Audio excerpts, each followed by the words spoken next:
नमस्कार। Janaki FM 106 megahertz Janaki समाचार में अपने के स्वागत है। इस राधन से सुनल जाओ समाचार। एखनु का मुख्य समाचार।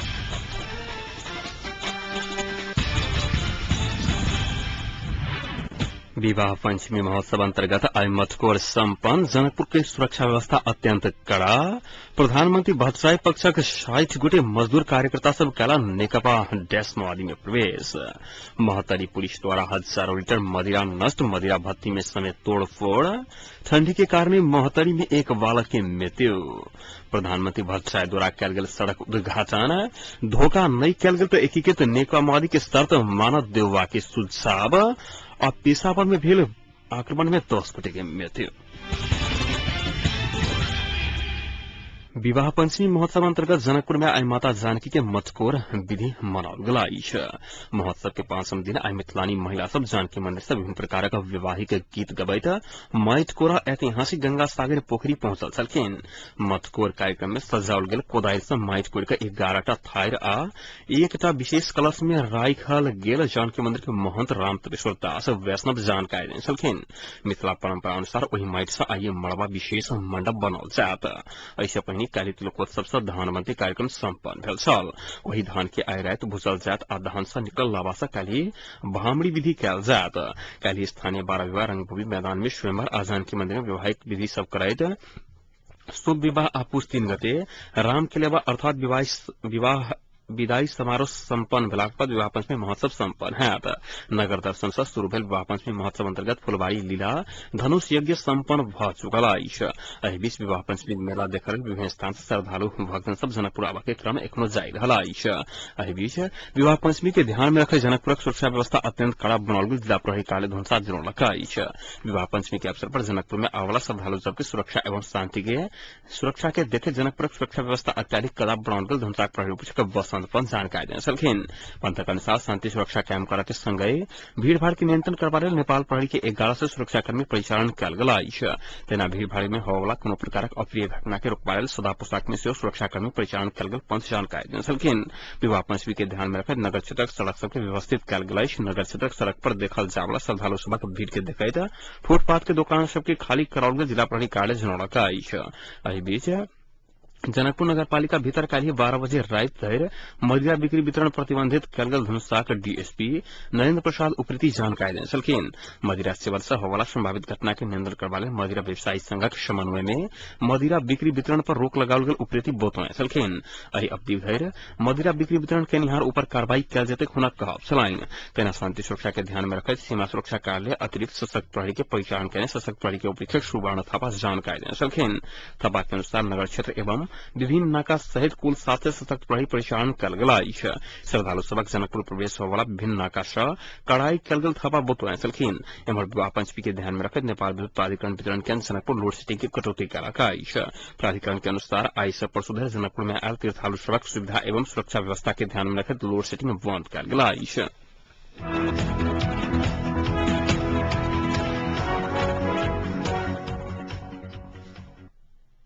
एकीकृत नेकपा माओवादी के उपाध्यक्ष एवं प्रधानमंत्री डॉक्टर बाबूराम भट्टराई पक्षधर 60 गोटे मजदूर नेता तथा कार्यकर्ता सब नेकपा देश माओवादी में प्रवेश कयलक अछि।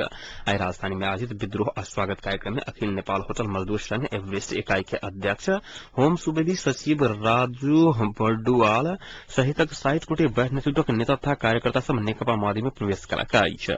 ओकरा सबके माओवादी सचिव नेत्र विक्रम चंद्र विप्लव सहित नेता सब स्वागत करैत पार्टी में प्रवेश करवाने छलखिन। श्रोतक अनुसार माओवादी के मजदूर संगठन में प्रचंड निकट शालिग्राम जमकटेल समूह हावी भेल करैत भट्टराई पक्ष भरायल छल। विद्रोही के स्वागत में आयोजित कार्यक्रम में नेता चंद्र प्रचंड बाबूराम नव संशोधनवादी आ दहाल के समेत रहल आरोप लगाए छलखिन।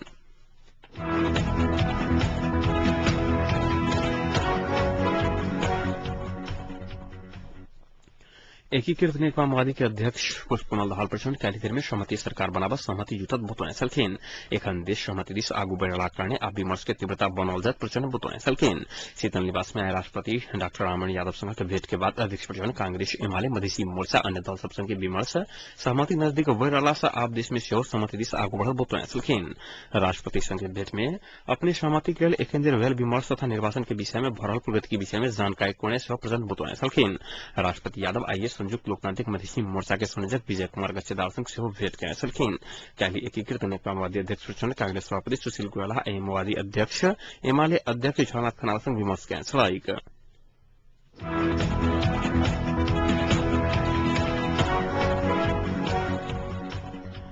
जिला ट्राफिक कार्यालय धनुषा जिला लगायत अन्य क्षेत्र से आवा वाला यात्रु सबके लिए विभिन्न स्थान सब पर पार्किंग की व्यवस्था मिलौलका ढल के बर दिशा आवा वाला संपूर्ण सवारी साधन के मुजरिया कबड़हल कंपाउंड एरिया या दुकोहा पर सहायक दिशा आवा वाला सवारी साधन के पुल चौक बस पार्क एरिया, सीता चौक एरिया, कपिलेश्वर के पूर्व दिशा आवाला सवारी साधन के कपिलेश्वर बस पार्क, जठी दिशा आवाला सवारी साधन के मासावाला नजदीक कुआ बाजार, भिठामोड़ जलेश्वर दिशा आवाला सवारी साधन के नया बस पार्क, पुराना बस पार्क, लोहरपट्टी कुर्ता दिशा आवाला सवारी साधन के आकाश पतालक अगाड़ी, भमरपुरा दिशा आवाला सवारी साधन के शंकर पेट्रोल पंप अगाड़ी पार्किंग कर लगावा आग्रह कैलका पार्किंग आई 12 बजे से पूछ 3 गते 10 बजे धरि तक लेल व्यवस्था कयल गेल टोकल गेल पार्किंग स्थान बाहेक बाजार के भीतर में प्रवेश पर रोक लगाओल गेल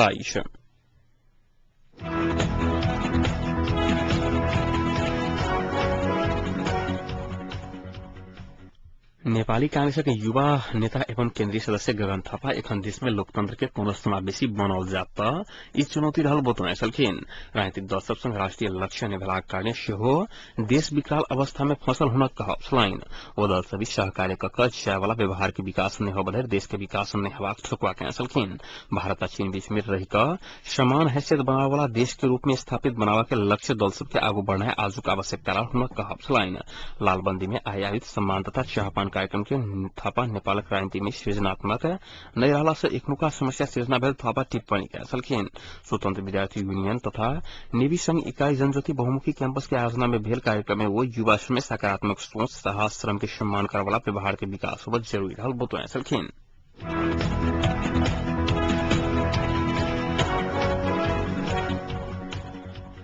मुसहर समुदाय के स्वास्थ्य सेवा तथा सूचना में पहुंच बढ़ावा, अत्यावश्यक स्वास्थ्य सेवा प्रदान कर स्थानीय स्वास्थ्य संस्था के सहयोग कर भोर संस्था आज देशव्यापी अभियान शुरू केने अछि। कार्यक्रम की शुरुआत आज से सर्लाही जिला के बबरगंज गाविस से होबा लागल भोर जनौलक अछि।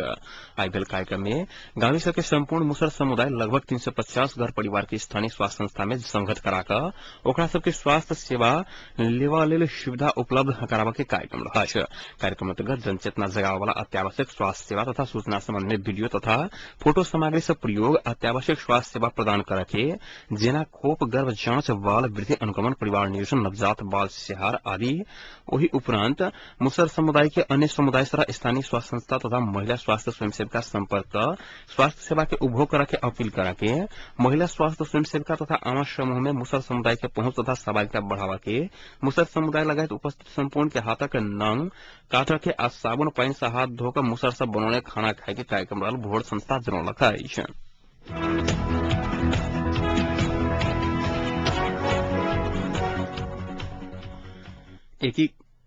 महोत्तरी जिला के विभिन्न स्थान से पुलिस हजारों लीटर मदिरा नष्ट करके संगे मदिरा भट्टी समेत तोड़लक अछि। वही क्रम में मदिरा बनावा प्रयोग कयल जाय वाला सामग्री समेत बरामद कयल गेल जनाओल गेल अछि। जिला प्रहरी महोत्तरी से खटर एक टोली सुराकी के आधार में पड़कोली बैरक नजदीक रहल चाइना दुकान से 100 लीटर मदिरा नष्ट करके संगे ओतऽ मदिरा बनावा प्रयोग कयल जाय वाला पीतल के बड़का बर्तन 2 थान, अल्मुनियम के भाड़ा बर्तन 5 थान, प्लास्टिक के ड्रम 1 थान समेत बरामद कयलक अछि। उक्त सामान सब एखन जिला प्रहरी में राखल गेल अछि। नगर प्रहरी प्रमुख गोपी बागवे में बेर भट्टी बंद करके चेतावनी देला बाद अचेर के बाद कार्रवाई कयल गेल जानकारी देने छलखिन।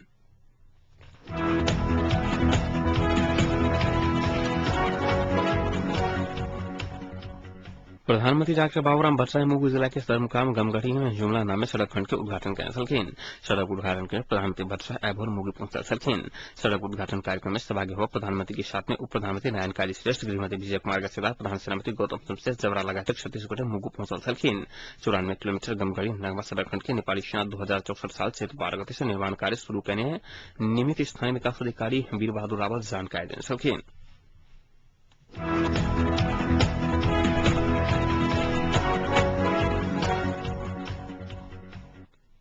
महोत्तरी जलेश्वर में आज अत्याधिक ठंडा के कारण एक बालक की मृत्यु भेला। इस बार तक सीतामढ़ी 6 किलो 5 के 7 वर्षक एक बालक की बीतल रात ठंडी के कारण मृत्यु भेल बताओल गेला।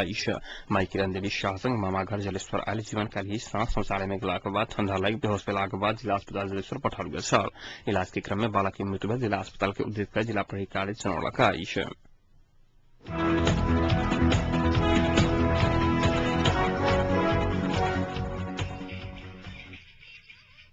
नेपाली कांग्रेसका वरिष्ठ नेता शेरबहादुर देउवा धोखा नहीं कयल गेल त एकीकृत नेकपा माओवादी आगू बढ़ाने शर्त मानला के बाद कोनो प्रकारक फरक नहीं पड़त बतौने छलखिन। रिपोर्टर्स क्लब शुरू करने रिपोर्टर्स क्लब नेपालक अभियान तत्काल राष्ट्रीय समिति के सरकार अभियान अंतर्गत के विशेष साक्षात्कार में देउवा सदैव अविश्वास कक मात्र नहीं हाथ बतौने छलखिन। एकीकृत नेकपा माओवादी नेतृत्वक सरकार निर्वाचन के मिति घोषणा आ संविधानक बाधा अड़काओ फुकाक नेपाली कांग्रेसक नेतृत्व में सहमति के सरकार निर्माण करब कही पछिल्का समय में आगू बढ़ाने शर्त के विषय में पत्रकार सब संग रखने जिज्ञासा में देउवा एहन धारणा रखने छलखिन। वो एकीकृत नेकपा माओवादी के अध्यक्ष प्रचंड राष्ट्रपति देने समय भीतर सहमति बनत कहने बात पर सेहो आशंका आ अविश्वास नहीं कर सकबाक सेहो आग्रह केने छलखिन।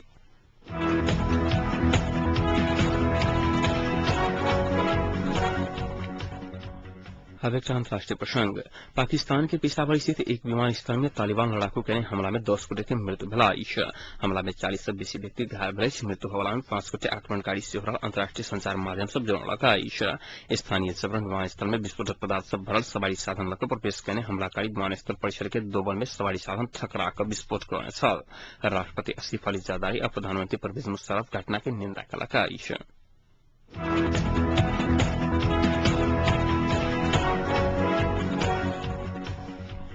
अब तापक्रम में खनसनकपुरक तापक्रम 20 डिग्री सेल्सियस रहला।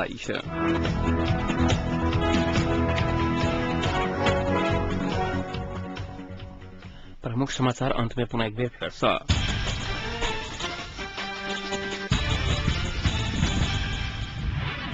विवाह पंचमी अंतर्गत आई मटकोर संपन्न। जनकपुर की सुरक्षा व्यवस्था अत्यंत कड़ा। प्रधानमंत्री भट्टराय पक्षक 60 गोटे मजदूर कार्यकर्ता सब कलक नेकपा देशवादी में प्रवेश। मोहतरी पुलिस द्वारा हजारों लीटर मदिरा नष्ट। मदिरा भट्ठी समेत तोड़फोड़। ठंडी के कारण मोहतरी में एक बालक की मृत्यु। प्रधानमंत्री भट्टराय द्वारा कल गेल सड़क उद्घाटन। धोखा नहीं कल गेल एकीकृत नेकपा माओवादी के शर्त माना पर देवबाग सुझाव। अब पिसापर में भेल आक्रमण में 10 गोटे की मृत्यु। एक संग एक नुका जानकी समाचार एक संपन्न होते पुनः 9:55 में जानकी समाचारक संग उपस्थित रहेटा करब ताधेर सुनते जानकी फेर 106 मेगाहर्ट्ज। नमस्कार।